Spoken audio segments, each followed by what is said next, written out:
In the early 2000s, Sean Diddy Combs was at the peak of his career, enjoying worldwide fame as a rapper, record label boss, and entrepreneur. During this period, dancer Rachel Kennedy, now 51, recalls an encounter with Diddy at the Seventh Heaven strip club in Tokyo. Diddy, surrounded by an entourage of around 25 people, allegedly invited Kennedy and her friends back to his hotel for what she thought would be a party. However, when she and her friends arrived at his hotel room, Diddy was alone, wearing a robe and holding a bottle of champagne. Kennedy and her friends quickly realized that the party was not what they had expected.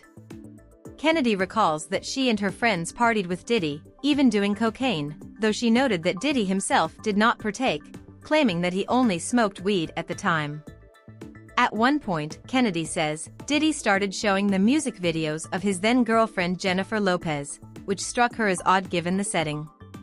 The situation took a darker turn when Diddy's head of security entered the room and allegedly became forceful with Kennedy and her friends, pushing them to leave while Diddy remained silent and did nothing to intervene. Kennedy recalls being frightened by the bodyguard's aggression and feeling like it may have been a setup. The women managed to escape, but the experience left Kennedy shaken. She attempted to reach out to Diddy afterward, but he hung up on her. This story resurfaces as Diddy faces a slew of federal charges, including racketeering, sex trafficking, and coercing women into performing in what have been described as freak-off parties. According to court documents, these were highly charged sexual performances that Diddy allegedly organized and even recorded. The indictment, which spans over a decade, accuses Diddy of using threats, abuse, and coercion to manipulate women into fulfilling his sexual desires and protect his reputation.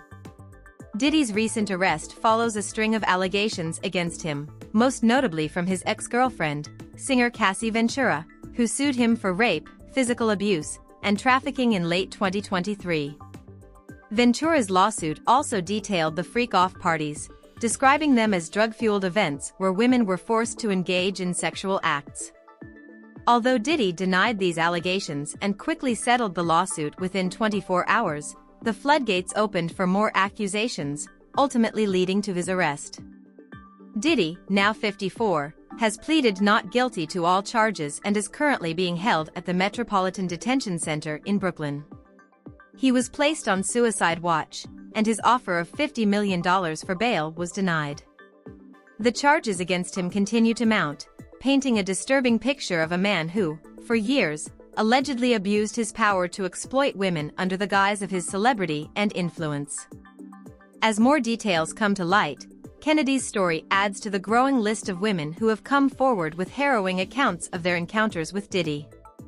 The federal indictment alleges that Diddy operated a criminal enterprise that allowed him to abuse, threaten, and coerce women over a decade, maintaining control through intimidation and fear. His legal troubles are only just beginning, with more women expected to come forward with their stories, making it clear that this case will be closely watched as it unfolds.